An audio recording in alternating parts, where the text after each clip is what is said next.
This is really bold, Ainsley, for this to be the big moment for the president afterwards. I mean, you would think they would try to do some press conferences with the president, get his feedback, do some wide-ranging live interviews before putting him. I know he's here at home, but this is a world stage type event where he's meeting with all the other leaders in NATO.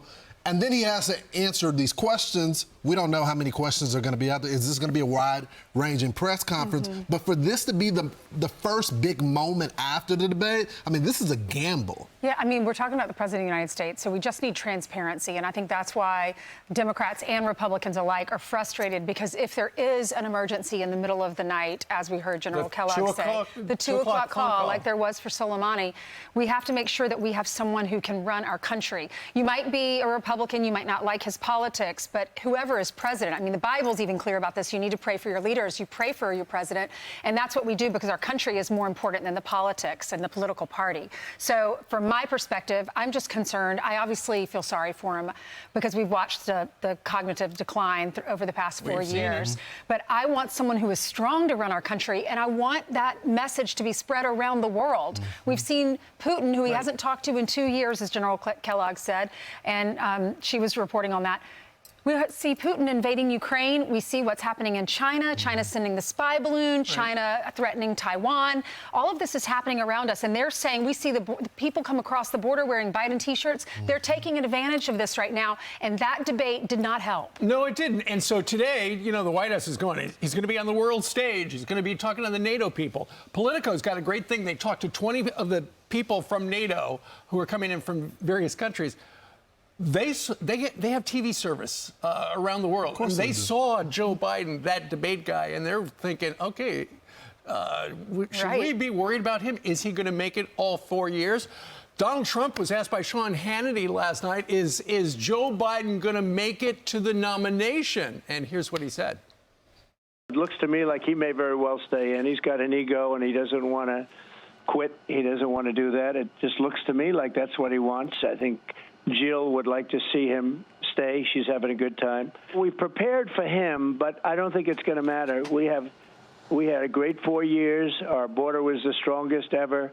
Our economy pre-COVID was incredible, the best ever. Took out the worst terrorists in the world and defeated ISIS. That was a big thing. I was told it would take 5 years, and it took us a couple of months. We're heading into World War III, in my opinion, with this man semi-running things, because he's not running things. What do you make of all the talk that if Biden steps aside or is pushed out, that it would be Vice President Harris? I think that it will be her. I think they are very concerned about the vote if it's not her. They are very, very, I mean, they're gun shy. They don't want to do it any other way.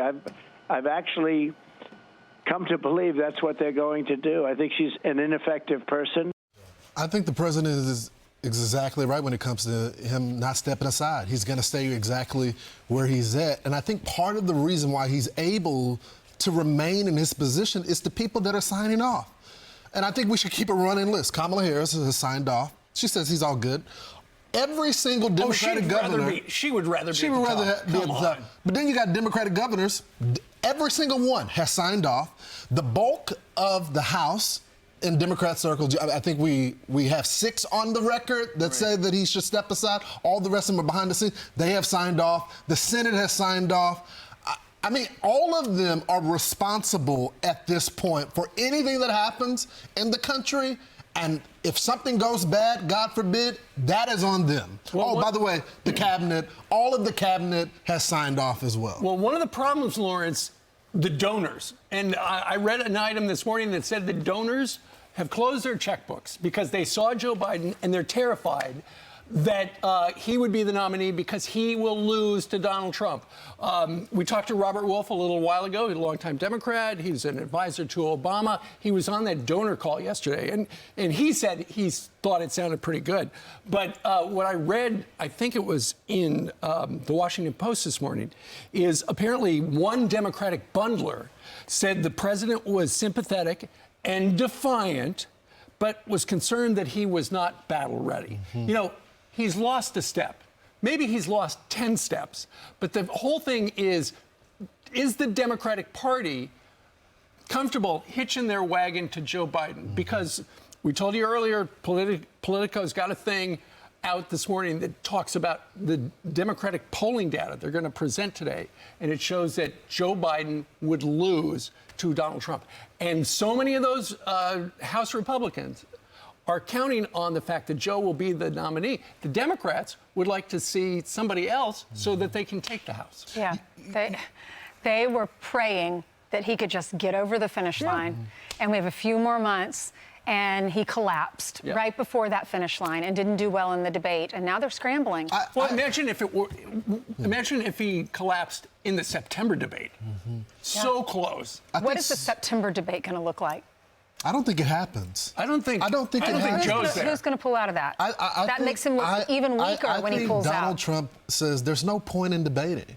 There's no point. There's no point. But he won the last debate by a million miles. Of course he did. But I think he sits on his win. No one is going to say he's fearful of Joe Biden after the last debate. What value is it to the American public to have what we saw happen again? And I just remember after the last election, because everyone wanted to protect democracy, that all of the former presidents got together. Bill Clinton, George W. Bush, Barack Obama, and they all showed a force of unity. I would like to see those same presidents have a conversation with Joe Biden. We're not talking about the next election. We're talking about right now. They've had the job. They see what's happening. They cannot feel good about this. They talk about protecting the democracy. Protect the country right now. Have a meeting with the president and say, look, we appreciate your service to the country, but let it go. I think that I'm of the opinion, Lawrence, and I have a dollar bet. I think Joe is going to drop out sooner than later. And if it is Kamala Harris or another Democrat versus Donald Trump, that is what America would want to see debate-wise in September. I'm Steve Doocy. I'm Brian Kilmeade. And I'm Ainsley Earhart. And click here to subscribe to the Fox News YouTube page to catch our hottest interviews and most compelling analysis.